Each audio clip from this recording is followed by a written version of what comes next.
Okay, students, welcome back. In the last video, I have explained you about shapes of carbon compounds. So, where I have taken examples of methane, ethene, and ethane. So, I have explained you about hybridization, and I have explained about the shape of that compounds and how they form bond with each other. So, all those things we have discussed. So, now with respect to that concepts, I am explaining the characteristic features of pi bonds. Now, I have told you in the carbon compounds, pi bond is nothing but it is the overlapping of p orbitals by sideways or the axial overlapping, right? So, if the overlapping is head on, then that is called as sigma bond. That is called as sigma bond. If the overlap is axial, then that is pi bond. Okay. So, if I write carbon here, then the first bond of this carbon with another carbon, obviously it is a sigma bond, and sigma bond is represented like this. This is sigma bond, sigma. Okay. Now, if this carbon, if it wants to form second bond, then obviously that will be a pi bond. That will be a pi bond, and pi bond is represented like this, pi. Okay. So, first bond of carbon with any element, any other atom is a sigma bond, and if it forms second bond with the same element, then it will be a pi bond. Remember? So, if it wants to form one more bond, then that will also be a pi bond. Okay. So, remember, if it forms, obviously now carbon has three bonded here, the 3 electrons are bonded here. Now, one is remaining, so obviously it will form with the hydrogen. Okay. So, while writing carbon compounds, you should know that carbon should have 4 bonds. Carbon should have 4 bonds and hydrogen should have only 1 bond. So, this is with respect to organic chemistry. So, if it combines with any other element, carbon, it will have 4 bonds. So, if it has 3 bonds with another carbon atom, obviously it will have 1 bond with hydrogen. Okay. So, you cannot write 3 bonds for carbon and you cannot write 2 bonds for hydrogen, or you cannot write 5 bonds for carbon. It should be 4. Okay, that is called tetravalence. So, I have explained about valency, that is outermost shell. They have 4 electrons, carbon has 4 electrons. So, because of that reason, carbon can form 4 separate bonds. It may be double bond, single bond, or triple bond, whatever it is, but the number of bonds for each carbon atom should be 4. Okay. Now, here this first bond of the carbon will be a sigma bond, and if it forms second bond with the same atom, then that is pi bond. A third bond is also pi bond. Okay. So, that is about sigma bond and pi bond. Now, for the formation of pi bond, some conditions are necessary. What is that? The parallel orientation of the 2 p orbitals on adjacent atoms necessary for proper sideway overlap. So, now I have explained you methane, right? In the methane, so there is no double bond. Okay, there is no double bond here. So, there is no pi bond also. So, if you write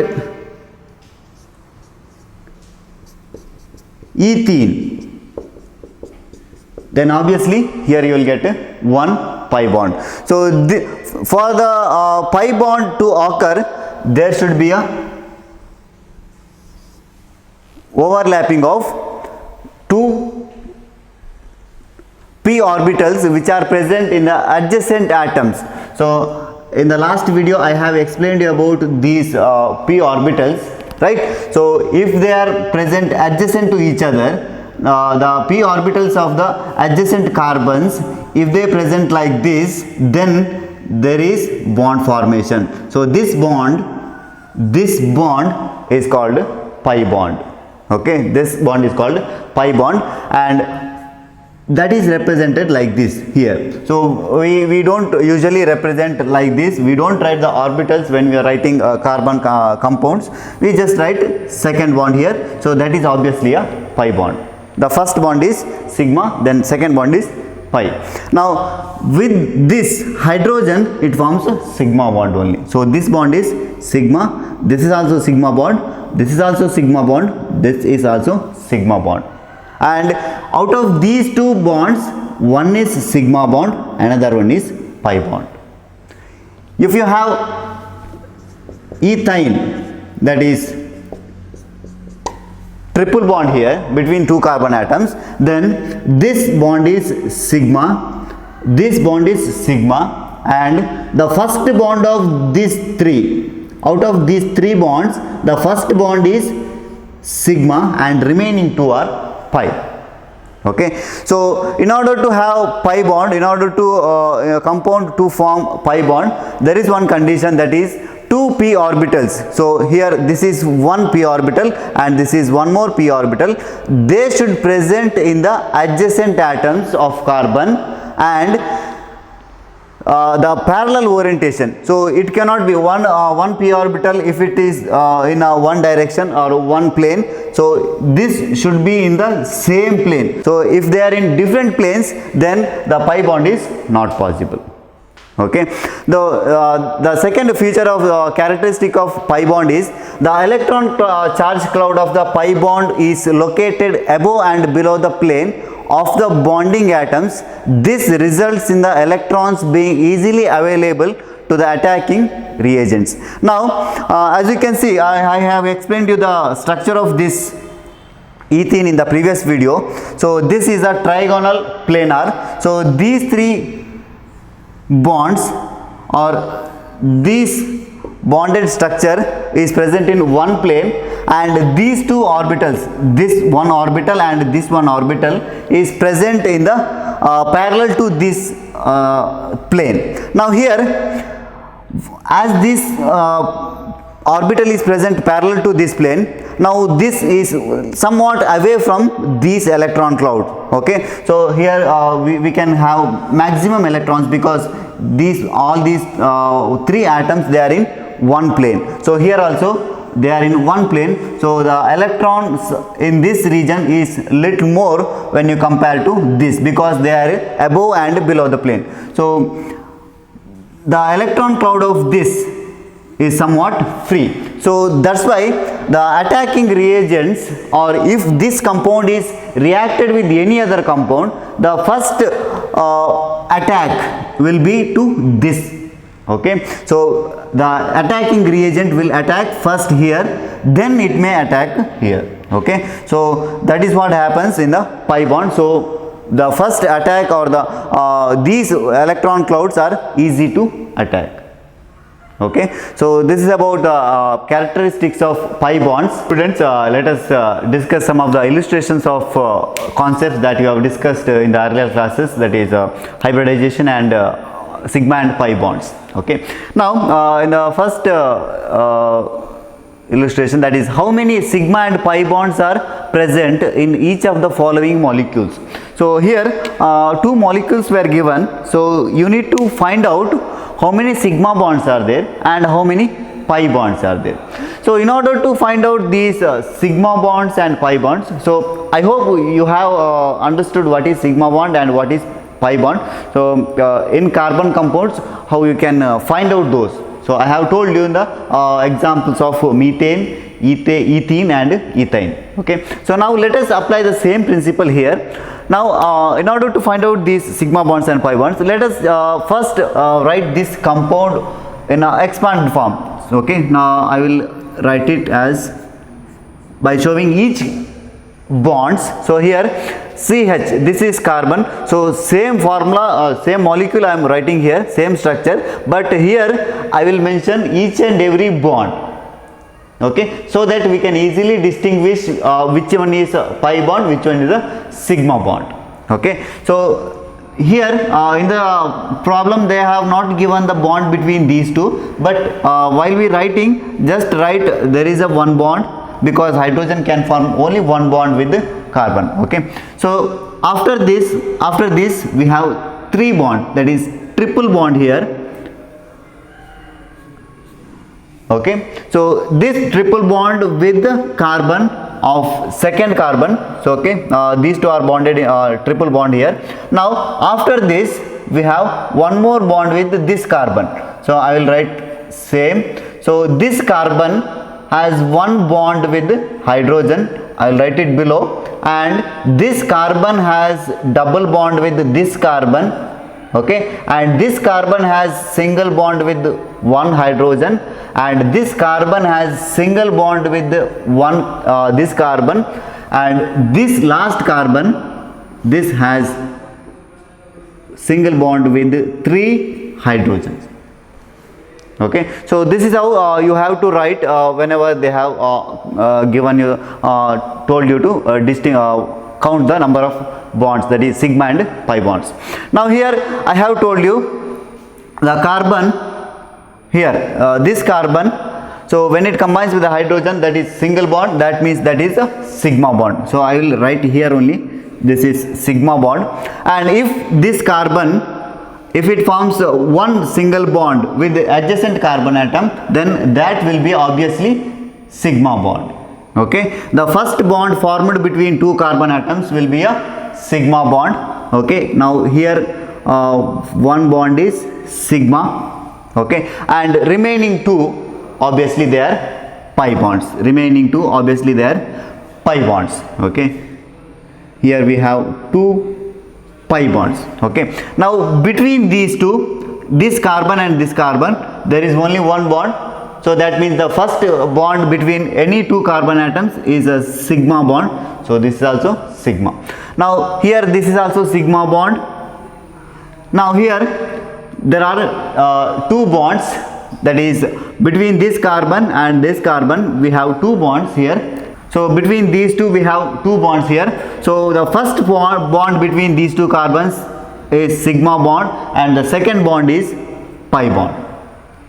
Okay, now here this carbon with this hydrogen, it is sigma bond, and this bond between these 2 carbons is sigma bond. Obviously these 3 are sigma only. Okay, so now you know which one is sigma bond and which one is pi bond. Now I will write CC sigma bonds. How many CC sigma bonds? Let me count the CC sigma bonds here.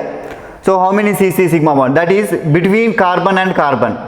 So here carbon and carbon, sigma bond 1, then between these two 1 sigma bond, 2, between these two 1, 3 total, between these two 1, total 4 sigma bonds between carbon and carbon. And one more you can write CH sigma bonds. CH sigma bond, that is carbon and hydrogen, sigma bond between carbon and hydrogen. Okay, now between carbon and hydrogen, look at this, this is a 1 sigma bond, and 2, 3, 4, 5, 6 sigma bonds. Okay, then pi bond, CC pi bonds, CC pi bonds between carbon. So this doesn't indicate the bond.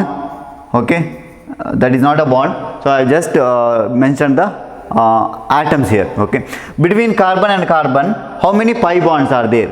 Now here, out of these 3, 1 is sigma, I told you, 2 are pi. So this CC between carbon and carbon, 2 pi bonds, then here 1 pi bond, total 3. Okay, so there are 3 pi bonds. Okay, so that's how you can calculate the sigma bonds and pi bonds in organic molecules.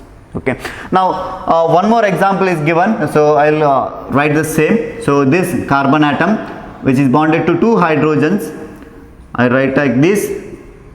Then it has double bond with one more carbon, and this carbon has again double bond with one more carbon, and this carbon has single bond with hydrogen, and this has single bond with one more carbon, and this carbon has single bond with 3 hydrogen atoms. Now count the number of bonds. Okay, count the number of sigma bonds and pi bond, same as CC sigma bonds, CH sigma bonds, CC pi bonds, CC pi bonds. Now here CC sigma bond, so obviously these two have 2 bonds, that means the first bond formed is sigma, so 1 between these two, 1 2 3, here 1 sigma bond, total 3 sigma bonds. Okay, now between C and H, carbon and hydrogen, 1 is here, 2, then 3 4 5 6, again it is 6. Now between carbon and carbon, pi bonds, how many pi bonds are there? So here we have double bond, that means one of these bond is sigma bond, the first bond is formed between carbon and carbon is sigma bond, and the second bond is pi bond, that means here we have 1 pi bond, here also a double bond, that means 1 bond is pi bond. So there are 2 pi bonds, there are 2 pi bonds here. Okay, so this is how you can calculate the number of pi bonds and sigma bonds. Now let us move on to the next problem, that is what is the type of hybridization of each carbon in the following compounds. So they have given certain compounds here, so you have to identify which hybridization is the carbon has. Now I will take first example A. This is CH3Cl. Now I will again I will expand this. C, I will write like this, and one is Cl. So they have told you to mention the hybridization of each carbon. So in this compound we have 1 carbon here. We have 1 carbon. Now you need to tell, you have to mention the hybridization of this carbon. So in the last video I have explained you about hybridization. So in that I have told you that if carbon forms all single bonds, if the bonds of carbon with the other elements are singly bonded with other atoms, then that is sp3 hybridization. Okay, sp3 hybridization, that means all these 4 orbitals of the carbon, they undergo hybridization, that's how it forms sp3 hybridization. If it forms one double bond, that means that one unhybridized orbital is present in the carbon atom, so that obviously results in the hybridization. Which one? sp2 hybridization. So if it has 2 unhybridized orbitals, that means it can form 2 pi bonds, that will result in the triple bond. Okay, so obviously that carbon will have sp hybridization. Now here there is no double bond here, all the bonds are single. So the carbon has bonded with 4 different atoms, so here the hybridization will be sp3. Hybridization will be sp3. So this is very simple. You just remember that if the carbon has all single bonds, then the hybridization is sp3. If carbon has one double bond, or carbon has double bond, that means that is sp2 hybridization. If carbon has triple bond, that means 2 pi bonds, then that is sp hybridization. Okay, so in the first compound, that is sp3 hybridization, this carbon. Now I will go to second compound. So I will write it expanded form, CH3. So CH3 you can write like this, and C, one more C here, double bond O, then one more here carbon, then it is CH3 H. Okay, so here we have 3 carbon atoms. There are 3 carbon atoms. Now you need to tell this carbon 1. I will mention it as C1, C2 and C3. The hybridization of C1, hybridization of C2, hybridization of C3. Okay, so now first we will look into this carbon 1. See, so all the bonds of this carbon is single. Okay, so it has single bonds, 4 single bonds. So this will be a sp3 hybridization. Okay, now in the C2, that is second carbon, it has 1 double bond. That means what? It has got sp2 hybridization. That is, it has 1 pi bond. That means the carbon has 1 unhybridized orbital. If carbon has 1 unhybridized orbital, that means remaining 3 orbitals, they undergone hybridization. So the remaining 3 means what? That will be obviously sp2, 1 s orbital and 2 p orbitals. Okay, now in C3, that is third carbon here, so all bonds are single, so it will be a sp3 hybridization. Now I will go to third example, that is CH3CN. Again I will write it in expanded form, CH C triple bond N. So now how I come to know that this has triple bond here? So remember, carbon has 4 bonds. Carbon has valency of 4. So you should mention while writing any compound, you should write 4 bonds to carbon. Now after writing this, I know that this has attached to 3 hydrogens. So 3 hydrogens I have written. So that means it has 1 bond with this carbon. So the valency of this carbon is satisfied. Now you need to satisfy the valency of this carbon. So for that you need to write 3 bonds with nitrogen. Obviously nitrogen also forms triple bonds. So that you will come to know later. So now just see that, just remember that you should write carbon, you should write 4 bonds to carbon here. Okay, now we have 2 carbon atoms here. I write it like C1 and C2. So you need to tell which hybridization C1 and C2 will undergo. Now this carbon, all the 4 atoms bonded to this carbon is single bond. So that is sp3 hybridization. Now here it has triple bond.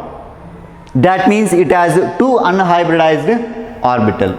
So if it has 2 unhybridized orbital, that means only 2 of the orbitals of this carbon has undergone hybridization. That means that is sp hybridization.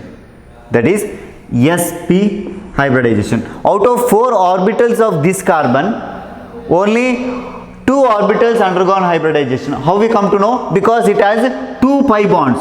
In order to form 2 pi bonds, carbon should have 2 unhybridized p orbitals, right? So if it has 2 unhybridized p orbitals, the remaining number of orbitals is 2.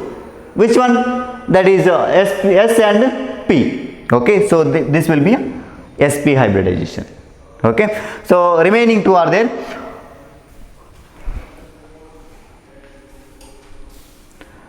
So next one, here I will write in the expanded form, C double bond O, then N H2. Okay, now here we have only 1 carbon atom, so you need to tell which hybridization of this carbon. Obviously here it has 1 double bond, so it will be sp2 hybridization. Okay, so in the last example, that is CH3, I write like this, CH3, then CH, then double bond C, H, single bond C, then triple bond N. Now we have 4 carbon atoms, 1, 2, 3, 4. Okay, so C1, C2, C3, C4. So you need to identify the hybridization of all these 4 carbon atoms. Now first one, all the bonds are single, so it will be sp3 hybridization. In C2 we have one double bond, that means it is sp2 hybridization. In C3 it has again one double bond, that is sp2 hybridization. In C4 we have one triple bond, that means it is sp hybridization. Okay, so this is how you can calculate the number of bonds, and you can identify what kind of hybridization does the carbon has undergone. Now I have written here the expanded forms and how to write the carbon separately. Now the bonds of these carbons in separate form. So these things we will study in little later. In the next video I will be explaining about how we can write the bond line formula and how we can write these carbon compounds, how to represent the organic compounds, how to write the organic compounds. Okay, so with this I will wind up today's video session. Thank you.